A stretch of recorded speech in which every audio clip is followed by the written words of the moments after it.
Why won't she smile anymore? The girl asked the stranger holding her mama. The girl stood barefoot on the porch. Dress wrinkled, one knee scraped raw. Her eyes didn't blink. Her voice cracked in the dry heat. Why won't she smile anymore?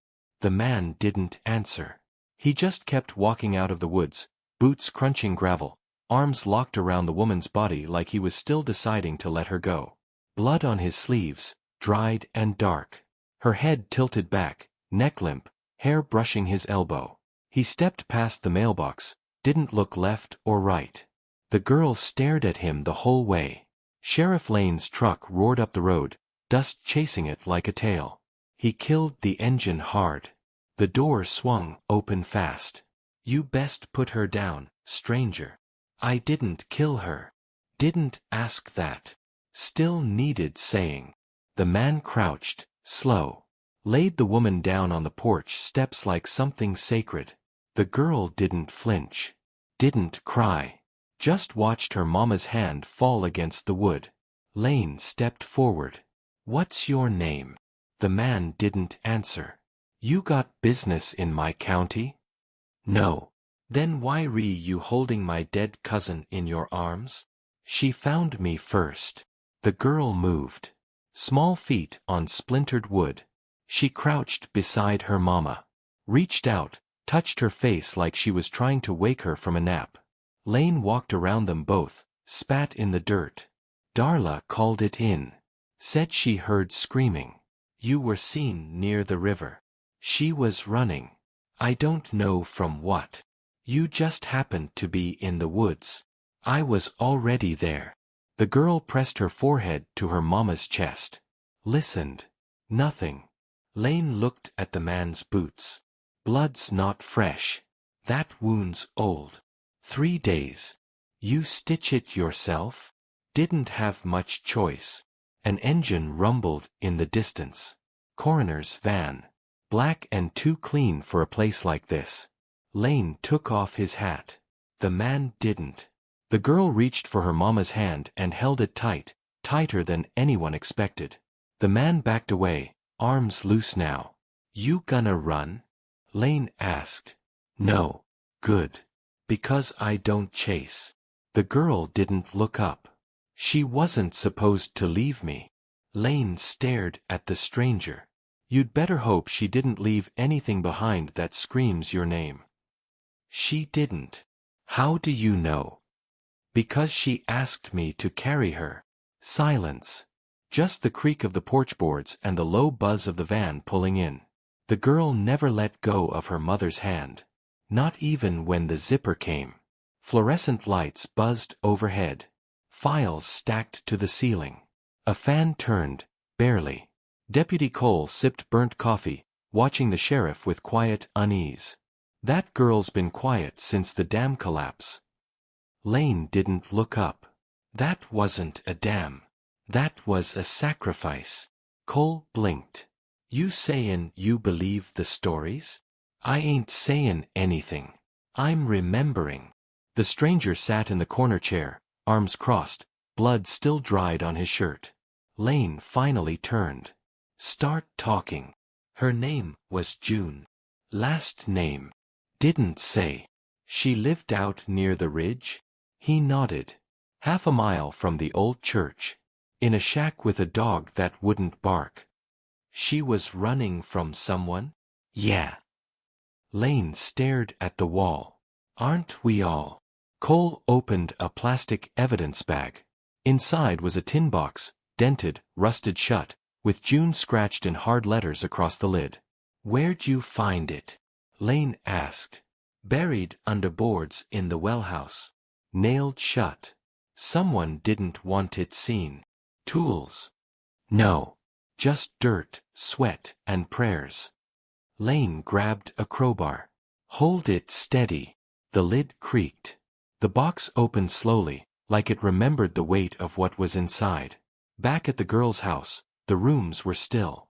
No lights. No crying.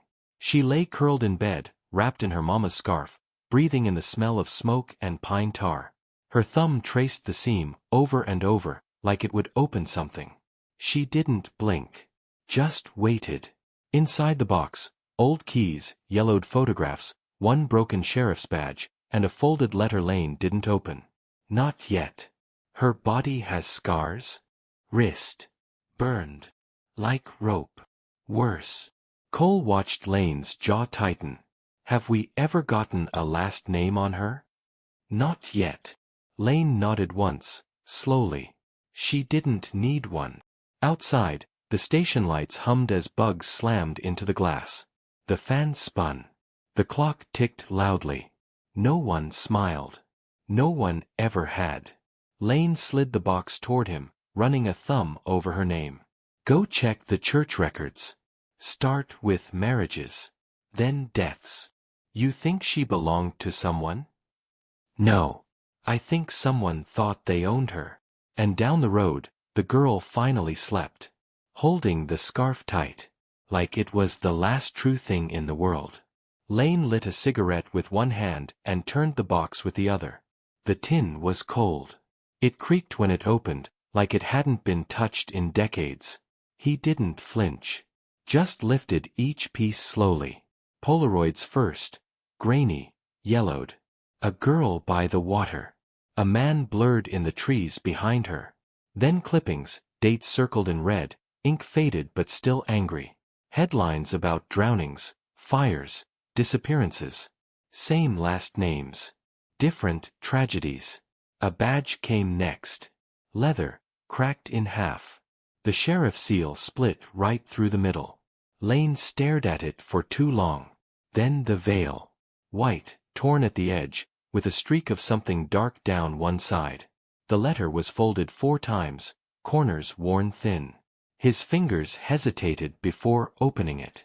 If you're reading this, it means I didn't outrun the past. Baby girl, I tried. I did all I could to keep it from reaching you. But they never forget. And they never forgive a woman who leaves. The stranger stood in the doorway. Quiet. She knew someone was watching her. Lane didn't turn. We all do, out here. She felt it every night. Said the trees moved differently. They do. She was scared of the church. Lane took a drag. She wasn't the first. Back at the house, the girl stood at the bathroom mirror. Dust coated the glass. Her finger traced a smile in the dirt. She looked at it a moment, then wiped it away. Lane read the next line. I left things buried. I had to. You'll know when to dig. Trust no one wearing a badge without a scar. He closed the letter. Looked at the split badge on the desk. Reached for it. Ran his thumb along the break. You know her name? The stranger asked. June. Then you knew. I knew someone by that name. Didn't know she came back. The stranger leaned against the frame. She was trying to start over. Lane's voice dropped. There ain't no starting over in this place. Only burying deeper. Outside, the wind picked up. Dust danced across the road. The sheriff sat behind the wheel of his truck and watched the girl through the window. She was on the floor, legs tucked, drawing circles on the wood with a nail. Her mama's scarf was tied around her wrist. He didn't start the engine. Just sat there. Watching. His own daughter's name had been June, once. Before the river took her. Before he stopped smiling, too. The church basement smelled like mildew and old sweat. Fluorescent lights flickered overhead, casting shadows that moved too slowly. Women lined the room, backs straight, hands folded, eyes not meeting. Boots echoed on stone. Someone whispered. Then, another. That girl's got her mother's eyes. And her fire. The midwife leaned against the far wall, arms crossed, jaw set. She didn't whisper. You all remember what happened in '93? Preacher's wife tightened her grip on her purse. You think she was innocent? Midwife snorted. No one out here is innocent. Especially not the men with keys. She stirred trouble. She stirred truth. In the hallway, the girl stood alone, fingers grazing the cracked frame of a portrait. the town's founder. Gold lettering faded. His smile was crooked, too wide. Off. She stared at it like it might blink. Her hand dropped. The door creaked open. Lane stepped inside, eyes sweeping the room. "What's this?" "Prayer circle," the preacher's wife lied. Lane raised an eyebrow. "A lot of prayers lately." The midwife spoke up. She didn't run from God. She ran from men pretending to be him. Lane said nothing. Back at the house, the stranger pushed his shovel into dry earth. Behind the shed, moonlight caught the handle. Dirt turned slow, heavy. He didn't speak. Just dug. Not deep. Just enough. He found wood. Then rust. He knelt. The girl watched from the porch. "What are you doing?" "Looking for what they left behind." "Why?" "Because your mama wanted someone to find it." He pulled free an old crate. Nails bent, top half gone soft from rain. Inside, a mason jar filled with keys. Metal tags still tied. Courthouse. Jail. Church. Sheriff's office. What do those open? Secrets. Are they bad? He looked at her. Most are. She stepped down, barefoot. Walked over slowly. "Did my mama know you?" He nodded once. "She saved my life. Then told me to disappear." "Why'd you come back?" "Because she didn't disappear fast enough." The girl looked at the jar. Picked up one key. It was labeled locked room. She whispered, "There's a door in the church that never opens." The stranger stared at it. Maybe it's time it did. Inside the basement, the women had stopped whispering. Now they watched Lane. He looked tired. Looked older. Looked afraid. And outside, the girl wiped her hand across her dress. Dirt under her nails. Eyes wide. She didn't smile. She didn't blink. The girl stood barefoot in the backyard, finger pointed toward the well. Wind stirred her dress. She didn't blink. She said never go near it. The stranger stopped mid-step. "Why?" "That's where the smiling man lives." He stepped closer. "What's in there?" She didn't turn. "Not what?" "Who?" "You ever seen him?" She nodded once. "Once. He waved at me. I didn't wave back." The well was older than the house. Stones chipped, moss creeping around the edge. The cover was sealed with nails and bolts, but something about it breathed.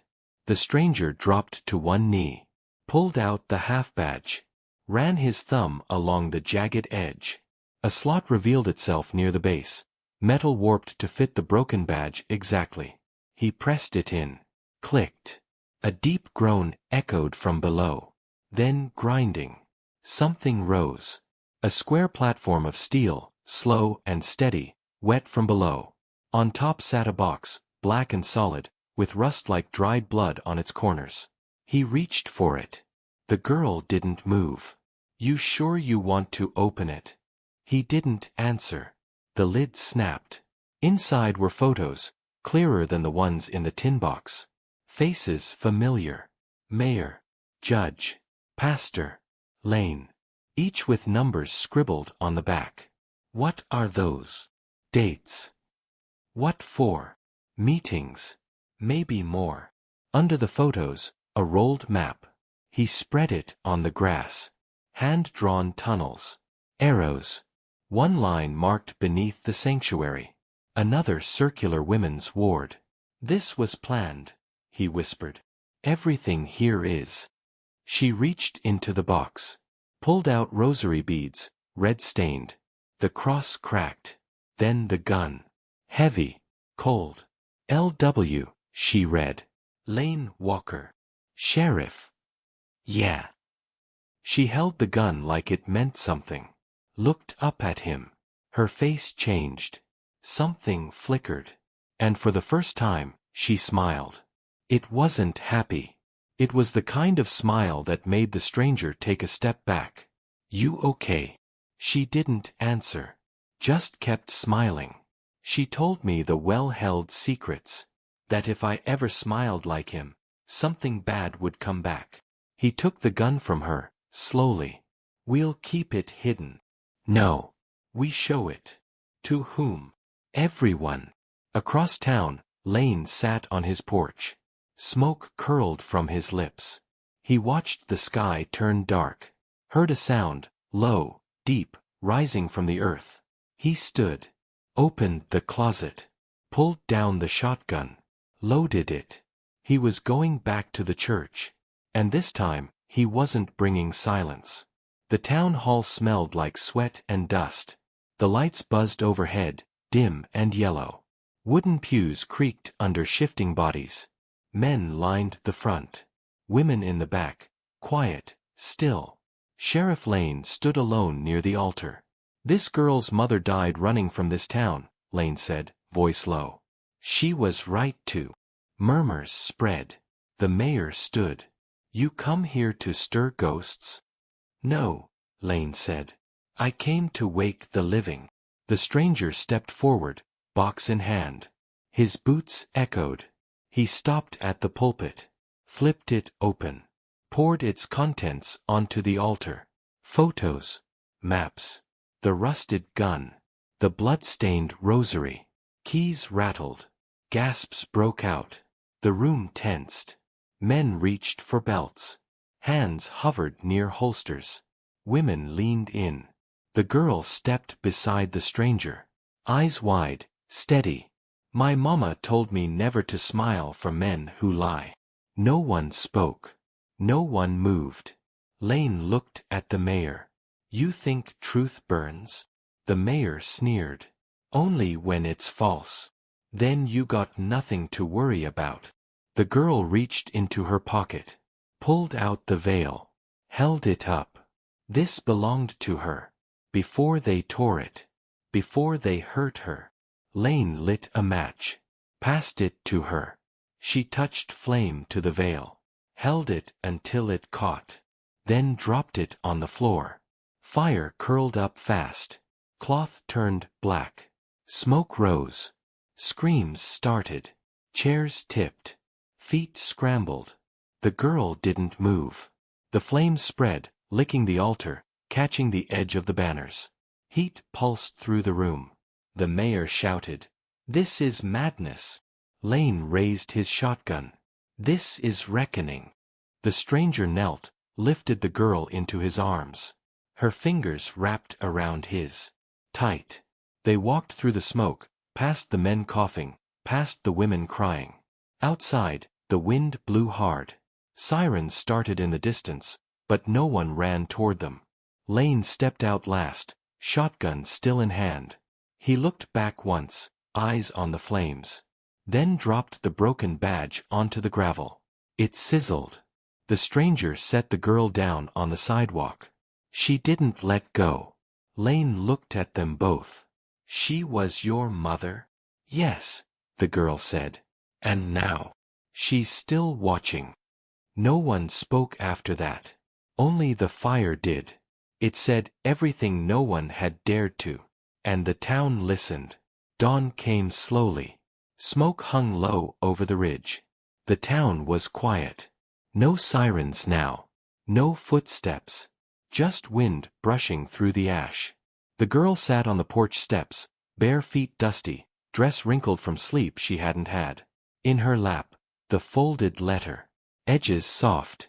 Words smeared in places. She opened it with care, voice steady. "Baby, if they ever try to tell you who you are, you tell them you already know." The stranger stood near the well, hands in his pockets, head bowed. He didn't interrupt. "You tell them your name, and if they flinch, let them. If they lie, walk away. If they try to own you, burn the path behind you." The girl paused. Took a breath.